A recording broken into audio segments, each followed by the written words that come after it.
Hi and welcome to the video number 2. Here we'll be talking about what is a mutual fund. Let me share my screen. So a mutual fund is actually a pooled investment. A lot of investors come together and they pool in their resources, the money, and they give it to a fund manager who is in charge of allocating that money to different companies. So a fund would typically have around 30 to 40 companies in which the money would be invested, and all this is managed by the fund investor, the fund manager. So a fund manager is actually managing your money, and there is a charge for it, and this charge that a company charges for managing the money is called fund management charge, which is FMC. Now this charge, this is an annual charge, and this can vary from from fund to fund. In an equity fund, it can be 1%, 2%, depending on the kind of fund that you are taking.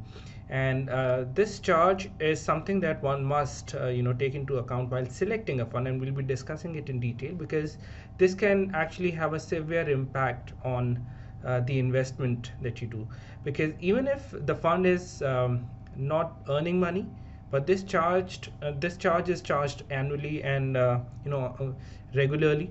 And even if you're not making money, the company would still be making money because it's handling your money, it's managing your investment. So this charge would always be there. So in equity investment, when you invest into a fund which is an equity fund, the money is invested into different companies, and as the share price of these companies go up and down, so does the value of the equity fund. So if the fund is doing well, that means the companies that are selected by the fund manager, the share price of those companies are going up. And since the money is invested into 30 to 40 companies, so your risk per company actually goes down. So the money is diversified, the risk is less, but it doesn't mean that it does not carry any risk. So we'll come to the risk part as well later on.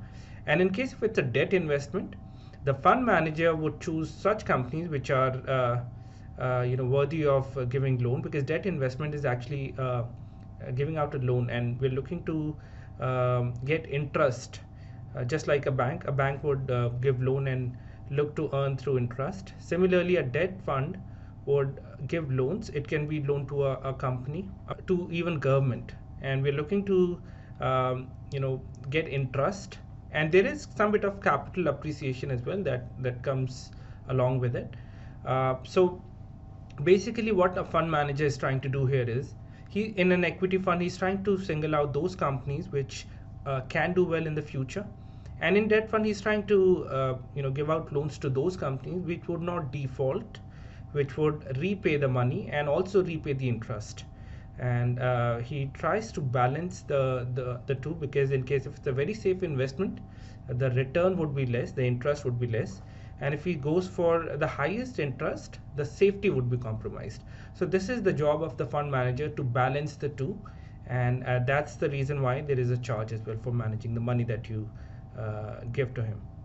Now these funds would have a minimum investment, and this investment could be as low as 100 rupees, and there's no upper limit. You can invest any sum of money that you have, so there's no upper limit to the investment that you may put in. And let's take an example now, and we'll go on to this website called Value Research. It's an excellent website to learn about mutual funds. You can even go on to moneycontrol.com. So let's take an example here. Let's go for one ICICI fund. Let's say ICICI Blue Chip Fund. So this is ICICI Blue Chip Fund. It tells us the growth, dividend. These are some of the, we'll come to this, these are some of the different options that you have when you're investing in this fund, right? So we get to see here return since launch. So this fund was launched in 2008, and the return since launch has been around 14%, which is pretty good, and the index has given typically a return of around 16%, so it's pretty much very close to that. Then it also tells you the fund performance, 1 month, 3 months performance, 1 year, 3 years, 5 years, and also you can compare it with the peers. So it's a blue chip fund, so it would invest into big companies, and the similar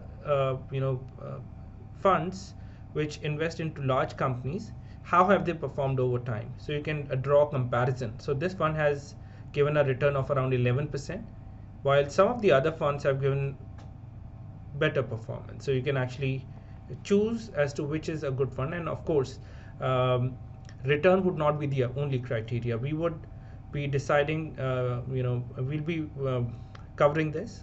How do you go about making a mutual fund portfolio? How do you filter out the best mutual fund for your portfolio? We'll come to that. Right? We are just giving an overview right now. So this fund has a portfolio of these shares. These are the top holdings. And if you want to check the complete portfolio, what all this mutual fund has, so you can go to portfolio here. It gives you a brief idea. Top 10 stocks is 47%.